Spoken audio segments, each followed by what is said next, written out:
Welcome to my channel. आज हम पढ़ेंगे सामान्य भौतिकी में प्रकाश के बारे में। प्रकाश एक प्रकार की ऊर्जा है जो विद्युत चुम्बकीय तरंगों के रूप में संचारित होती है। प्रकाश के स्रोत दो प्रकार के होते हैं। दीप्त स्रोत जिसको ल्यूमिनस सोर्स बोलते हैं, अदीप्त स्रोत होते हैं जिसको नॉन ल्यूमिनस सोर्स बोलते हैं। और प्रकाश के स्रोत, सोर्स ऑफ लाइट, जिस वस्तु से प्रकाश की प्राप्ति हो सके उसे ही प्रकाश का स्रोत कहते हैं। यह दो प्रकार का होता है, दीप्त स्रोत और अदीप्त स्रोत, मतलब luminous source and non luminous source. दीप्त स्रोत, ल्यूमिनस सोर्स, वैसे स्रोत जो स्वयं प्रकाश उत्सर्जित करते हैं उसे हम दीप्त स्रोत बोलते हैं, जैसे सूर्य, तारे, जलती हुई बत्ती आदि। अदीप्त स्रोत होते हैं नॉन ल्यूमिनस सोर्स, वैसे स्रोत जो स्वयं प्रकाश उत्सर्जित नहीं करते हैं, जैसे चंद्रमा जो सूर्य से प्राप्त प्रकाश के कारण चमकता है। फिर आता है पारदर्शक माध्यम, मतलब ट्रांसपेरेंट मीडियम किसको बोलते हैं? ऐसा माध्यम जो अपने से होकर प्रकाश को पूर्णतः जाने देता है पारदर्शक माध्यम कहलाता है, जैसे कांच, हवा आदि। यदि इन माध्यमों द्वारा भी कुछ न कुछ प्रकाश का शोषण अवश्य होता है। अल्प पारदर्शक, ट्रांसल्यूसेंट, ऐसा माध्यम जो प्रकाश के अल्प परिमाण को अपने से होकर जाने देता है अल्प पारदर्शक कहलाता है, जैसे तेल लगा हुआ कागज, घिसी हुई कांच आदि। फिर अपारदर्शक, ओपेक, ऐसा माध्यम जिससे होकर प्रकाश बिल्कुल ही नहीं जा पाए उसे अपारदर्शक बोलते हैं, जैसे लकड़ी, लोहा आदि। प्रकाशछाया, अम्बरा, पूर्ण छाया को प्रकाशछाया कहते हैं। इसमें प्रकाश का स्रोत बिल्कुल ही नहीं दिखलाई पड़ता है। उपक न्यूम्रा, आंशिक छाया को उपक छाया कहते हैं। इसमें प्रकाश का स्रोत आंशिक रूप से दिखलाई पड़ता है। प्रतिबिंब, इमेज, किसी बिंदु में चली प्रकाश की किरणें बाह्य कारण के फलस्वरूप यदि किसी दूसरे बिंदु पर मिलें या मिलती हुई प्रतीत होती हैं तो इस बिंदु को पहले बिंदु का प्रतिबिंब कहा जाता है।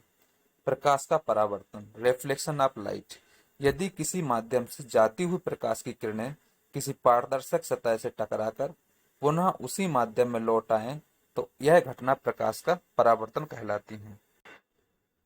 समतल दर्पण, प्लेन मिरर, समतल दर्पण किसी वस्तु का प्रतिबिंब दर्पण के पीछे उतनी ही दूर पर बनता है जितनी दूर पर वस्तु दर्पण के सामने रखी होती है। यह प्रतिबिंब काल्पनिक वस्तु के बराबर एवं पार्श्व उल्टा होता है। चेहरा देखने के लिए वाले दर्पण के रूप में समतल दर्पण का भी उपयोग किया जाता है। दर्पण दो प्रकार के होते हैं, अवतल दर्पण और उत्तल दर्पण। अवतल दर्पण के उपयोग सोलर कुकर में, गाड़ी के हेडलाइट व सर्च इंजन में लाइट में, डॉक्टरों के द्वारा उपयोग में दाढ़ी बनाने के दर्पण में। उत्तल दर्पण का उपयोग होते हैं सोडियम परावर्तक लैंप में, गाड़ी में चालक की सीट के पास पीछे के दृश्य को देखने में। पूर्ण आंतरिक परावर्तन, टोटल इंटरनल रिफ्लेक्शन, यदि प्रकाश की कोई किरण सघन माध्यम से विरल माध्यम में जा रही हो तथा आपतन कोण का मान क्रांतिक कोण से अधिक हो तो ऐसी परिस्थिति में प्रकाश की किरण दूसरे माध्यम में न जाकर पुनः पूर्व माध्यम में ही लौट आती है। यही घटना प्रकाश का पूर्ण आंतरिक परावर्तन कहलाती है। फिर आता है पूर्ण आंतरिक परावर्तन की आवश्यक शर्तें। इसकी दो शर्तें होती हैं। पहला है प्रकाश को सघन माध्यम से विरल माध्यम में जाना चाहिए। दूसरा है आपतन कोण का मान क्रांतिक कोण से बड़ा होना चाहिए। अगले पॉइंट है हीरे का अपवर्तनांक काफी अधिक होता है जिसके लिए क्रांतिक कोण का मान काफी कम हो जाता है। हीरे को जब उचित रीति से तराश दिया जाता है तो इसमें प्रवेश करने वाली अधिकांश किरणों का पूर्ण आंतरिक परावर्तन होता है जिसके चलते हीरा अत्यधिक चमकीला दिखलाई पड़ता है। पूर्ण आंतरिक परावर्तन के कारण ही गर्म मरुस्थल में यात्री को अपने से थोड़ी दूर पर पानी की परत का भ्रम हो जाता है जिसे मृग मरीचिका या मिरेज कहते हैं। इसी के चलते गर्मी के दिनों में गर्म सड़क वैसी ही भीगी एवं चमकीली प्रतीत होती है जैसे कि वर्षा के बाद। पानी में स्थित बुलबुला अथवा कालिख लगी गेंद ऊपर से देखने पर किसी कारणवश चमकीली प्रतीत होती है। फिर आता है एंडोस्कोपी। प्रकाश तंतु भी इसी सिद्धांत पर कार्य करते हैं। प्रकाश का विक्षेपण, डिस्पर्जन ऑफ लाइट। न्यूटन ने बताया कि सूर्य का प्रकाश श्वेत प्रकाश 7 भिन्न भिन्न रंगों के प्रकाश का मिश्रण होता है। किसी प्रिज्म से जब श्वेत प्रकाश की एक किरण गुजारी जाती है तो बाहर निकलने पर वह अपनी अवयवी 7 रंगों में विभक्त हो जाती है। श्वेत प्रकाश के इस प्रकार अपने अवयवों में विभाजित होने की घटना को प्रकाश का विक्षेपण, डिस्पर्जन ऑफ लाइट कहा जाता है। प्रिज्म से गुजरने पर बैंगनी रंग का विक्षेपण सबसे अधिक जबकि लाल रंग का सबसे कम विक्षेपण होता है। वर्ण विक्षेपण का सबसे अच्छा उदाहरण इंद्रधनुष है।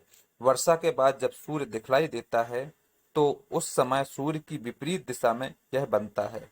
इंद्रधनुष के ये रंग वर्षा के बाद वायुमंडल में बूंदों द्वारा वर्ण विक्षेपित होने के कारण दिखलाई पड़ते हैं। दरअसल वर्षा की बूंदें प्रिज्म की तरह व्यवहार करती हैं। प्रत्येक बूंद द्वारा वर्ण विक्षेपण के साथ साथ प्रकाश का पूर्ण आंतरिक परावर्तन भी होता है। फिर हम पढ़ते हैं प्रकाश का प्रकीर्णन, स्कैटरिंग ऑफ लाइट। जब सूर्य का प्रकाश वायुमंडल से गुजरता है तो वह वायुमंडल में उपस्थित विभिन्न कणों द्वारा विभिन्न दिशाओं में प्रसारित हो जाता है। इस प्रक्रिया को प्रकाश का प्रकीर्णन कहते हैं। आकाश का रंग सूर्य के प्रकाश के प्रकीर्णन के कारण ही नीला दिखलाई पड़ता है।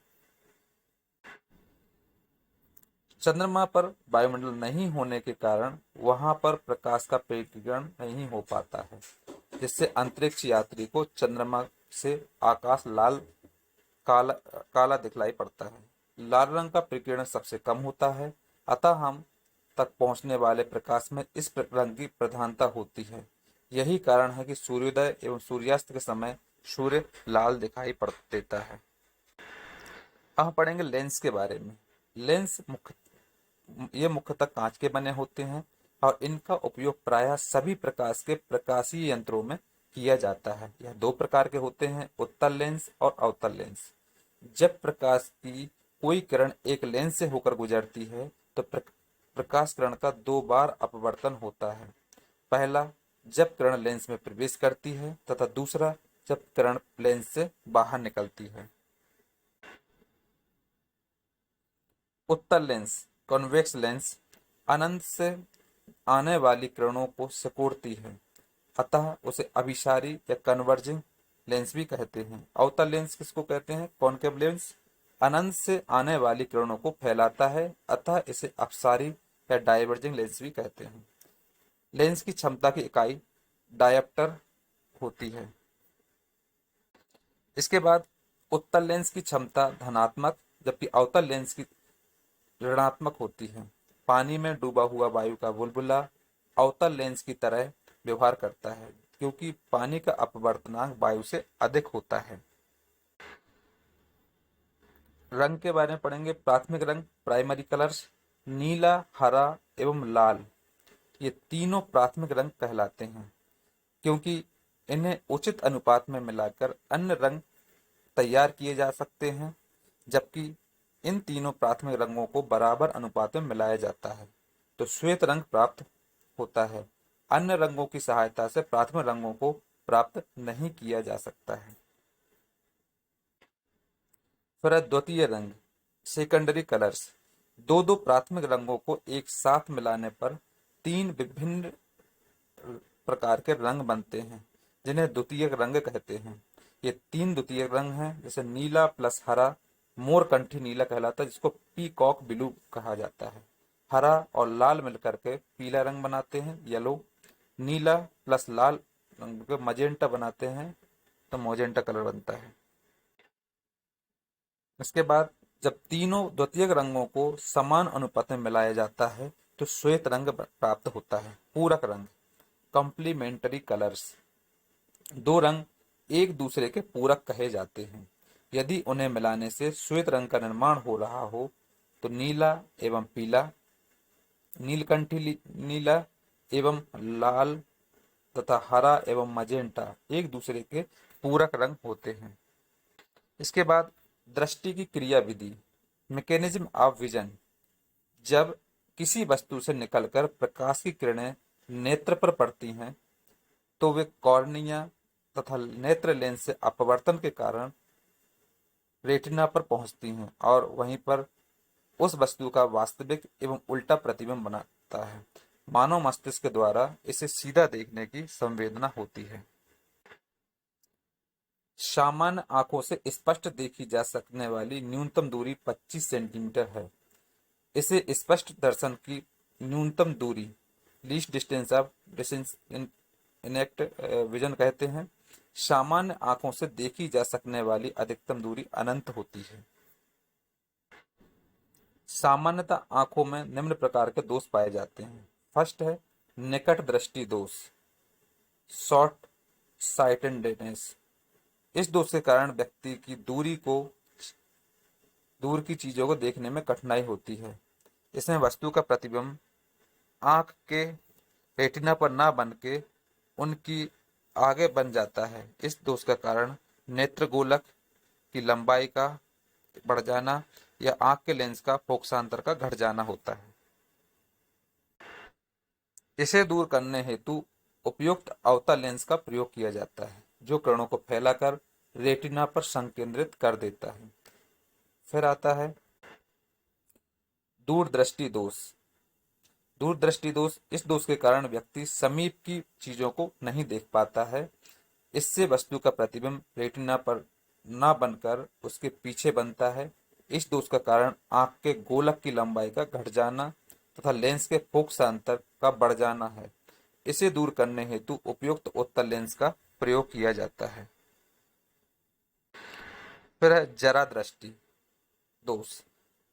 इस दोष के कारण व्यक्ति को नजदीक तथा दूर दोनों ही स्थितियों में देखने में कठिनाई होती है। इसके पीछे बुढ़ापे में नेत्र लेंस की लोचकता खो जाने तथा सिलियोरी मांसपेशियों की समंजन क्षमता घट जाने जैसे कारण उत्तरदायी होते हैं। इसे दूर करने हेतु बाइफोकल लेंस का उपयोग किया जाता है।